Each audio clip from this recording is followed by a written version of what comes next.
अस्सलाम वालेकुम नाजरीन, सईद बलोच एक नई वीडियो के साथ आपकी खिदमत में हाजिर है। नाजरीन, आज इस्लामाबाद हाई कोर्ट में साबिक वज़ीर आज़म नवाज़ शरीफ का एक केस की समाअत थी और इस केस की समाअत अब 26 अक्टूबर तक मुलतवी की गई है। 2 रोज़ के लिए नवाज़ शरीफ की हिफाजती ज़मानत में तोसी की गई है। लेकिन इस केस की सबसे अहम बात यह है कि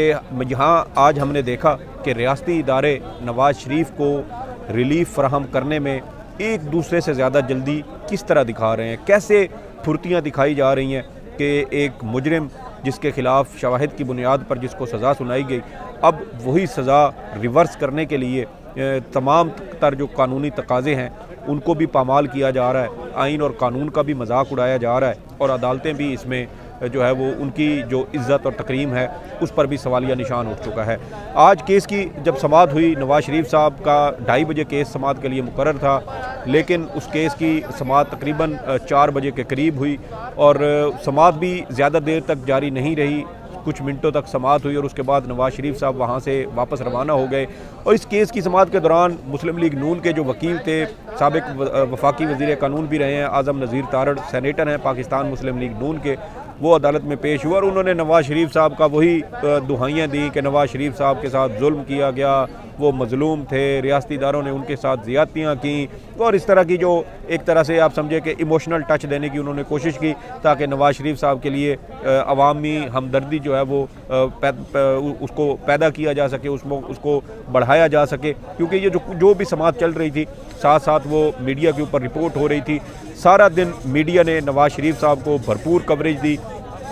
एक तरफ साबिक वज़ीर आज़म इमरान खान का टीवी चैनल्स के ऊपर नाम लेने पर भी पाबंदी है, तस्वीर चलाना तो दूर की बात है, नाम भी नहीं लिया जा सकता। उनके नाम से अगर ख़बर भी चलाई जाती है तो चेयरमैन PTI कह के चलाई जाती है, इमरान खान भी नहीं कहा जाता। और दूसरी जानिब नवाज़ शरीफ साहब हैं जिनको तमाम टीवी चैनल्स ने भरपूर कवरेज दी। मुस्लिम लीग नून की जो चीफ़ ऑर्गेनाइज़र है मरियम नवाज़ साहिबा, वो ये उनकी मीडिया मैनेजमेंट है कि नवाज़ शरीफ साहब को हर टीवी चैनल के ऊपर लगातार दिखाया गया। बहरहाल इस केस की जो सबसे अहम कुछ बातें हैं वो मैं आपके साथ शेयर करूंगा कि वो अहम बातें क्या हैं और उन्हीं बातों से आपको अंदाज़ा हो जाएगा कि रियासत पाकिस्तान का, पाकिस्तान के आइन का, पाकिस्तान के कानून का किस तरीके से मजाक उड़ाया जा रहा है। आज एवन फील्ड और अल अज़ीज़िया रेफरेंस केस के ख़िलाफ़ जो अपीलें नवाज़ शरीफ की खारिज हुई थी जब वो बैरून मुल्क गए थे और वहाँ इलाज की गर्ज से रहे, अगरचा इस हवाले से इस्लामाबाद हाई कोर्ट ये करार दे चुकी है कि नवाज़ शरीफ अदलिया को और हुकूमत को धोखा देकर गए। बहरहाल उसके ऊपर आज उनकी जो अपीलें खारिज हुई थी, उन्हीं अपीलों की बहाली के लिए जो उन्होंने दरख्वास्त दायर की थी उसके ऊपर ये समाअत हुई। और केस की समाअत के दौरान सबसे जो अहम बात है वो जस्टिस मियाँ गुल हसन औरंगज़ेब के कुछ रिमार्क्स हैं जो मेरे ख्याल में इस पूरे केस के दौरान जो एक तरह से एक ड्रामा चल रहा है, एक तमाशा हो रहा है, वो उसकी जो हकीकत है उसको मुकम्मल तौर पर वो आश्कार करते हैं। जस्टिस मियाँ गुल हसन औरंगज़ेब इस्लामाबाद हाई कोर्ट के चीफ जस्टिस आमिर फ़ारूक के साथ इस 2 रुकनी बेंच में शामिल हैं और उन्होंने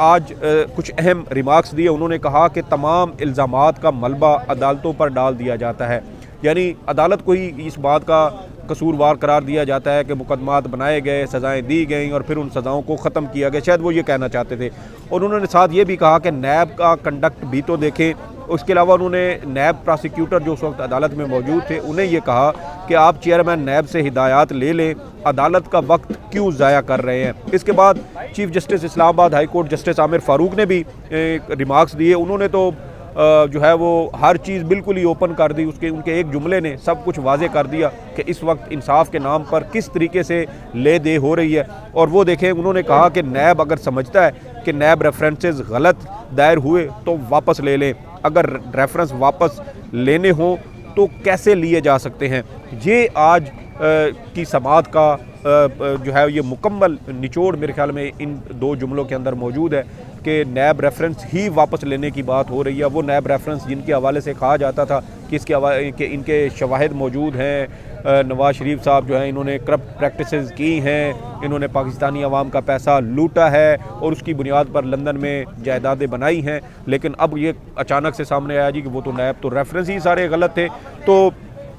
इसके बाद जस्टिस मियां गुल हसन औरंगज़ेब साहब ने कहा कि जब नैब किसी चीज़ की मुखालफत ही नहीं कर रहा तो फिर अपीलें कैसी। चेयरमैन नैब से हिदायत लेकर हमें बताएं, हमें वाज़े बता दें ताकि हम फैसला देकर कोई और काम करें। तो यहाँ पर देखें कि जब नवाज शरीफ साहब कि जब 21 अक्टूबर को उन्होंने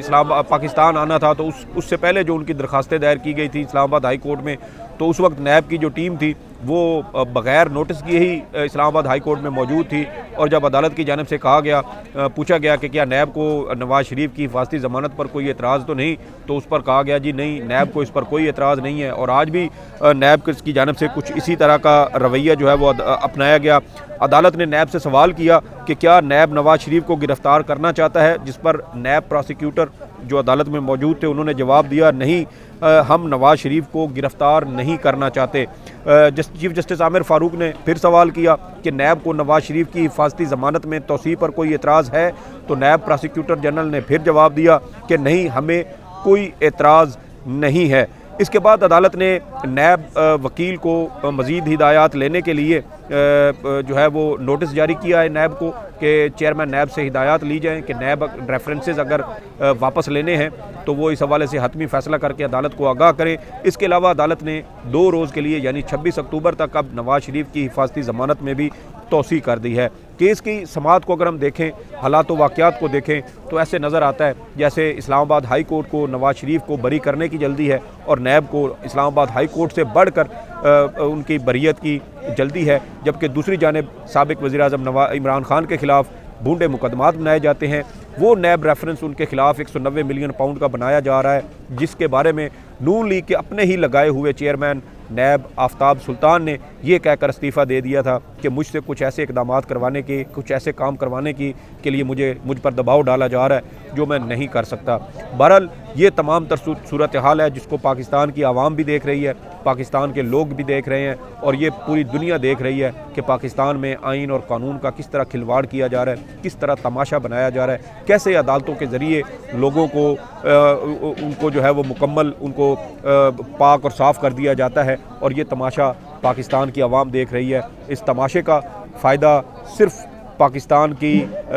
ये जो फ़ायदा है वो पाकिस्तान तरीके इंसाफ को होगा, क्योंकि जिस तरीके से इंसाफ का ये नंगा नाच खेला जा रहा है, मेरे ख़्याल में पाकिस्तान की आवाम बहुत ज़्यादा समझदार है और बहुत चीज़ों को बारीकी से वो देखती है, समझती है। बहुत सारे लोग शायद ख़ास तौर पे पाकिस्तान मुस्लिम लीग नून को अभी भी इस बात का यकीन नहीं है कि पाकिस्तान की आवाम में गुज़श्ता 5 सालों में कितनी सूझबूझ आ चुकी है, वो कितनी बाशऊर हो चुकी है। बहरहाल जब आम इंतखाबात होंगे तो इस बात का वाज़े इम्कान जो है वो नज़र आ जाएगा। और नून लीग शायद ये समझती है कि अदालतों से इस तरीके से उनको रिहाई मिलना या उनको रिलीफ मिलना ये उनका हक है। और अब अगर नैब रेफरेंस ही वापस हो जाते हैं तो फिर वही बात की जाएगी कि ना रहेगा बांस ना बजेगी बांसुरी। तो अदालतों से बरीयत हो नहीं पा रही, शायद उसके लिए नून लीग ने दरमियानी रास्ता ये निकाला है कि नैब रेफरेंसेस ही किसी तरीके से वापस करवा दें, ताकि जो है वो जब नैब रेफरेंस ही वापस हो जाएगा तो फिर ना कोई चीज़ साबित करने की ज़रूरत है, ना कोई रसीदें दिखाने की ज़रूरत है, क्योंकि रसीदें नून लीग के पास है नहीं और उन रसीदों के बगैर वो लंदन की जायदादों को जायज़ साबित नहीं कर सकते, लीगल साबित नहीं कर सकते। और फिर दरमियानी रास्ता शायद अब यही निकाला गया कि नैब रेफरेंसेस ही वापस ले लिए जाएँ। और ये वो चीज़ें हैं जो एक शख्स के लिए ये सारा कुछ किया जा रहा है और दूसरी जानिब पाकिस्तान की आवाम है जिससे उनके बुनियादी हकूक़ से महरूम किया जा रहा है और इलेक्शन की ताख़ीर के हरबे इस्तेमाल किए जा रहे हैं। ये बहरहाल मुझे कुछ अहम चीज़ें थी जो मैं आपके साथ शेयर करना चाहता था कि पाकिस्तान की अदालतों से इंसाफ नहीं हो रहा, बल्कि ये कुछ ऐसी चीज़ें हैं, कुछ ऐसे नवाज़शात हैं, कुछ ऐसी ख़ास किस्म की जो है वो